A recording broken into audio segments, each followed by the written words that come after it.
Paris. Após a Primeira Guerra Mundial, houve a primeira tentativa de implantação da nova ordem mundial através da Liga das Nações. A Liga foi convocada a Paris em 1919, porém muitas nações com ameaça de soberania se recusaram a aderir ao plano. Após a Segunda Guerra Mundial, em 1945, a elite global fundou seu próprio órgão de decisões mundial, Organização das Nações Unidas. A primeira etapa do seu plano foi criar a União Europeia como modelo de poder para o mundo.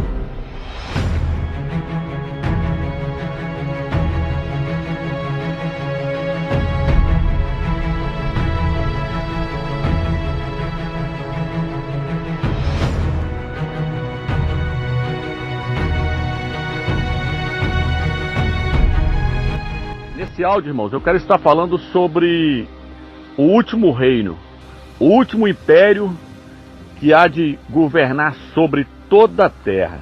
E veja bem, hoje nós estamos vendo diante dos nossos olhos o último reino surgindo. Esse último reino é a Europa. Por que eu estou dizendo isso para vocês? Porque a Europa é os 10 países, são os 10 dedos da estátua, que são representados por 10 países, que está escrito no livro de Apocalipse e no livro de Daniel. A Europa é o Império Romano que se dividiu em 10, ou seja, os 10 dedos da estátua do sonho de Nabucodonosor. E eu vou estar te mostrando nesse estudo que tudo está relacionado com a Europa e que não tem nada a ver com essa questão do Oriente Médio, entendeu? Tudo está ligado com a Europa. Veja bem, irmãos, foi lá na Europa que surgiu a guilhotina. A guilhotina, para ser mais preciso, na França. Foi lá na Europa, irmãos, que surgiu a guilhotina. Por que eu estou falando isso? Porque no livro de Apocalipse diz que o anticristo, o antimachia, o filho da perdição, ele vai decapitar os crentes. Todos aqueles que forem pegos, que não aceitarem a imagem da besta nem a sua marca, serão decapitados. Foi na Europa, irmãos, que surgiu Adolf Hitler. Adolf Hitler foi uma tipologia do anticristo. Adolf Hitler foi quem trouxe a Segunda Guerra Mundial. Foi Adolf Hitler que tentou governar e mandar no mundo inteiro. Foi na Europa que surgiu Napoleão Bonaparte. Todo mundo que pesquisa sabe que Adolf Hitler e Napoleão Bonaparte foi uma tipologia do anticristo. Foi lá na Europa que surgiu Napoleão Bonaparte, um homem que tinha moeda própria. Rei da França, na Europa, irmão. Vamos examinar a teoria de que o anticristo já está entre nós. A chave do mistério do terceiro anticristo pode ser achada na identidade dos 2 primeiros e que há indicações de quem eles foram. Nascido na Córcega, a 50 quilômetros da Itália, Napoleão se autoproclamou imperador da França em 1799 e se apresentou como herói e salvador de seu povo. Historiadores veem Napoleão como um herói, um salvador da França, no tempo em que ela estava economicamente aniquilada, quando a França precisava de um salvador. Ele veio como um falso messias, alguém que dominou a população inteira e coroou a si mesmo. A habilidade de aparecer como salvador e seduzir a população inteira é característica do anticristo. Essa página fala de Adolf Hitler, porque quando Adolf Hitler subiu ao poder, ele subiu depois de uma crise econômica, uma crise mundial. O anticristo vai chegar ao poder depois de uma crise econômica, uma crise mundial. Ele vai assumir o controle do mundo. Aqui fala de Napoleão Bonaparte. E Napoleão Bonaparte, todos sabem que esse homem trouxe várias guerras, foi um rei da França. E diz que ele também subiu ao poder depois de uma crise mundial. Tudo indica então que o anticristo subiu depois de uma crise mundial. Napoleão foi responsável pela morte de 3,5 milhões de pessoas, mais do que qualquer ser humano até ali. E por isso, muitos concluem que ele cabe na descrição do primeiro anticristo. Se não houvesse Napoleão Bonaparte, com certeza não haveria o caminho que levou à unificação da Alemanha, no fim do século XIX, o que levou ao segundo anticristo, que criou o mundo moderno, que criou o ambiente para a chegada do terceiro e último anticristo.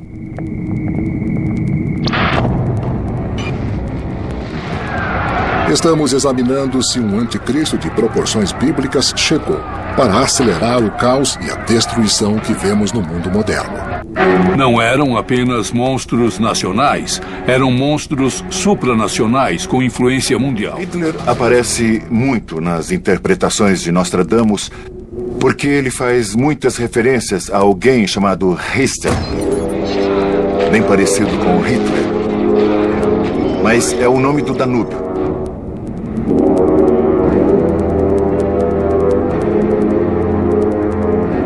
Hitler nasceu na Áustria e o principal rio da Áustria é o Danúbio. Por outro lado, no tempo de Hitler, as pessoas logo associaram um nome ao outro. Além disso, Magda Goebbels, que era esposa do ministro da propaganda de Hitler, Joseph Goebbels, que se interessava por ocultismo, leu essas coisas e achou que deveria se tratar de Hitler. Não foi só ela. Outros fizeram a mesma ligação. Na verdade, o impressor, em uma das primeiras versões das profecias, trocou uma letra da palavra Richter em uma das quadras e errou a posição do T. Hitler ficou famoso por seus discursos hipnotizantes e carismáticos. Em menos de 10 anos, ele seduziu a Alemanha e começou uma guerra mundial em total impunidade. E o mais perturbador foi que ele convenceu os alemães a levar a cabo um genocídio que virtualmente varreu os judeus da Europa e outras vítimas, matando mais de 6 milhões de pessoas. A maneira de entender que Hitler é o segundo anticristo passa novamente por Napoleão e o mundo que resultou das guerras napoleônicas, que criou condições para a unificação da Alemanha. O segundo Reich, que levou à criação do terceiro, por Adolf Hitler. E desta forma temos o elo entre o segundo e o terceiro. Em 1939, Hitler se identificava com a ideia de ser o segundo anticristo. Há quem acredite que talvez Hitler possa ter visto Napoleão como seu predecessor. Ele o reverenciava e logo depois da queda da França em 1940, visitou seu túmulo. Se Napoleão foi o primeiro anticristo e Hitler o segundo, quem é o terceiro? E já está entre nós? Alguns creem que essa profecia apareceu no livro das Revelações. O texto bíblico relata que um pretenso Salvador vai criar as condições para o Armagedon. De onde pensam que o terceiro anticristo vai aparecer? Logo a vingança virá de uma centena de lugares. Sede e fome quando o cometa passar. Para se qualificar a terceiro anticristo, você deve ter um grande exército, uma grande força aérea, uma grande marinha. Deve ter muita força de trabalho e deve ter muitos recursos econômicos. Muito esperado. Jamais voltará à Europa. Aparecerá na Ásia. Oriente Médio. Alguns veem a volta do povo judeu a Israel como um cumprimento de uma profecia bíblica e mais uma evidência de que o fim dos tempos e o anticristo estão aqui, hoje. Se precursores do terceiro anticristo já vieram e já se foram, o que acontece agora?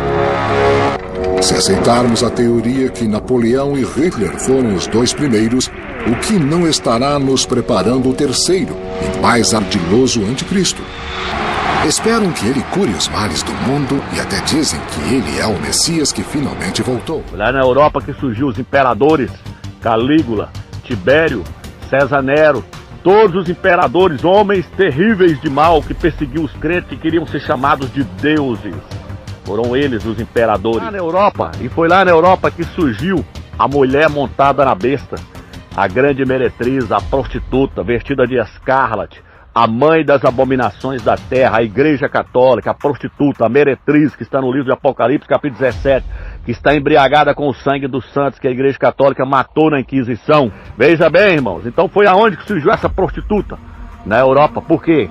Porque é lá que essa cidade está edificada sobre 7 colinas, é o Vaticano.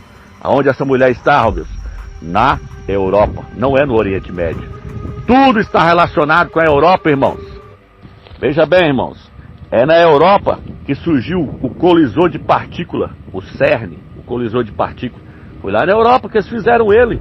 Aquele colisor de partícula lá que eles estão falando que vai abrir portais para os demônios vir para a Terra. Onde está o colisor de partícula? No Oriente Médio? Não, é na Europa. É lá que está o colisor de partícula. Então tudo está relacionado com a Europa. Aquele que eles fizeram um ritual lá para ele, lá na inauguração dele, onde apareceu o anticristo vestido de bode ali, apareceu o falso profeta, apareceu tudo ali naquele ritual. É ali que está ele.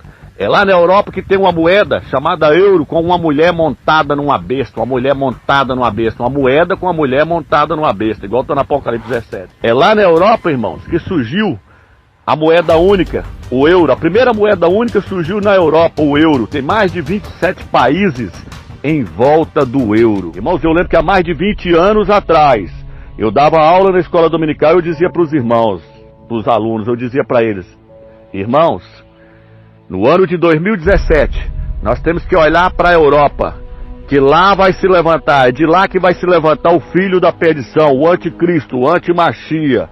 E eu dizia para eles, é depois de 2017, no ano de 2017 nós já temos que olhar para lá. E eles diziam, por quê, Anderson? Eu dizia, porque no ano de 2017, a figueira, que é Israel, vai completar 70 anos. Todos sabem que lá na Europa é de lá que vai vir a besta, de lá que vai vir o falso profeta, o anticristo. Diz que ele é um homem superdotado na área da economia, para tirar o mundo da crise. Então a besta está para chegar a qualquer momento, lá na Europa agora. Daniel começou dizendo para ele, Nabucodonosor, a cabeça da estátua, a cabeça de ouro, é o seu reino. É o seu reino que hoje governa toda a terra. E isso aconteceu. Nabucodonosor governou sobre toda a terra. E depois ele foi descendo, ele disse, Nabucodonosor, os braços da estátua são os reis da Pérsia. Eles governarão o mundo. São os Medo e Pérsia. Estão representados pelos braços da estátua. Quando ele desceu para a parte de baixo, a parte do ventre, ele disse que a Grécia governaria o mundo. E a Grécia realmente governou o mundo. E a Grécia governou o mundo através de Alexandre o Grande. E então Daniel deu interpretação depois sobre as pernas da estátua. Ele disse que as pernas da estátua seria o Império Romano. O Império Romano governaria o mundo. O Império Romano estava sendo representado pelas duas pernas da estátua. Império Romano Oriental e Ocidental. Hoje nós estamos vivendo o último dia, nos últimos dias, estamos vivendo nos dias dos pés da estátua. E Daniel disse que este seria o último reino na terra. E ele disse que o Império Romano seria dividido em 10 reis, e que esses 10 reis seriam representados pelos dedos da estátua. Isso está no livro de Daniel, capítulo 7. Vamos estar lendo aqui para você entender. Aqui diz assim, Daniel 7, versículo 23 ao 24. Ele disse o seguinte: quanto ao quarto animal, representa um quarto reino que haverá na terra. Ele será diferente de todos os outros reinos. Devorará toda a terra e a pisoteará e triturará. Quanto aos 10 chifres, desses reis surgirão daquele reino. E depois deles surgirá ainda outro, que será diferente dos primeiros, e humilhará a 3 reis. Então veja bem, Daniel está dizendo que o último reino na terra, ele viria do reino anterior. Ele viria de Roma, seria Roma dividido em 10 países, em 10 reis, em 10 reinos. Quero estar mostrando para você que o anticristo, ele vai vir da Europa. Vamos pegar aqui, vamos chegar aqui na Bíblia aqui. Eu quero estar lendo aqui para você aqui, ó. Daniel, capítulo 9, versículo 26. Diz assim, depois das 62 semanas, será morto o ungido Salvador. E já não estará, e o povo de um príncipe que há de vir destruirá a cidade e o santuário, e o seu fim será num dilúvio. O texto está dizendo que o príncipe que há de vir, de um povo que destruiu Jerusalém. Quem destruiu o santuário? Quem estuda história sabe que quem destruiu o templo dos judeus, dos Ialdins, foi o imperador Tito. Ele fez isso no ano 70 depois do Salvador. O próprio Salvador profetizou a destruição do templo. Ele falou, não ficará aqui pedra sobre pedra que não seja derrubado. E o Império Romano enviou o imperador Tito para Roma, e no ano 70 depois do Salvador. E o imperador Tito destruiu tudo ali, destruiu a cidade, destruiu o templo. Então o que eu estou trazendo para você entender? Que o anticristo ele tem que ser romano, ele tem que vir do Império Romano. E onde está o Império Romano hoje? Está lá na França, está na Espanha, está na Alemanha, está naquele meio ali, entendeu? Então, o Império Romano será feito por aquele bloco ali, o bloco europeu. Por isso que aqui está dizendo a divisão da Europa Ocidental.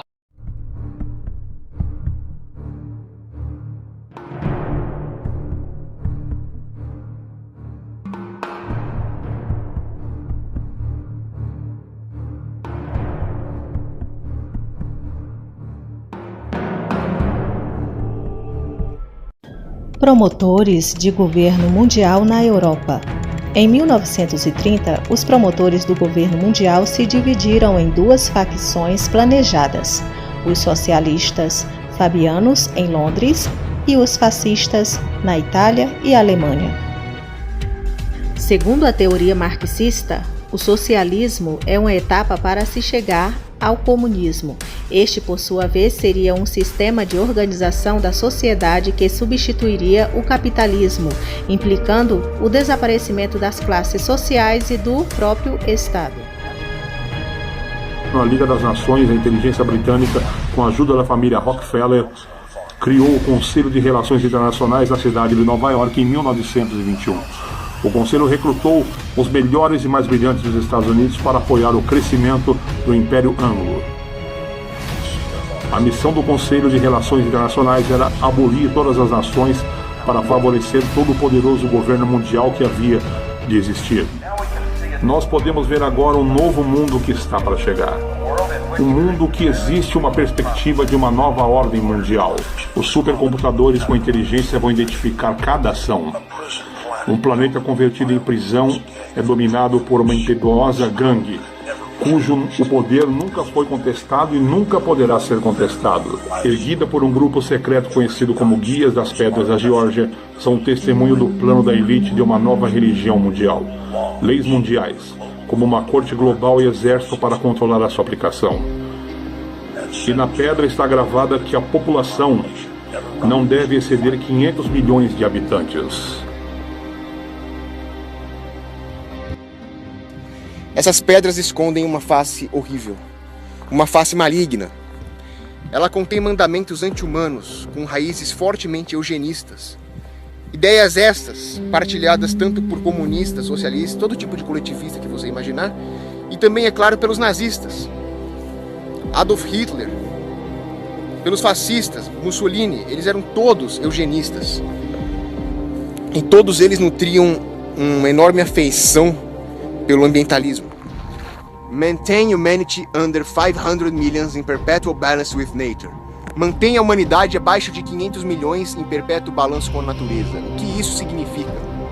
Isso significa que, como nós temos 7 bilhões de pessoas no mundo, para se cumprir esse mandamento, 6,5 bilhões teriam que ser exterminadas. Isso é genocídio. Para vocês terem uma ideia de como o mundo é despovoado, se toda a civilização humana fosse distribuída em uma mega cidade com apenas 1/6 da densidade de Singapura, que é um país razoavelmente muito bom para se viver, 1/6 da densidade disso seria então até bem vazio. E deixe também metade do mundo totalmente desocupado, coberto por mato, por deserto, por gelo. Mesmo assim, a Terra conseguiria abrigar 82 bilhões de seres humanos. Tá? Mais de 10 vezes, mais de 11 vezes o que nós temos hoje, 12, vai fazer as contas aí.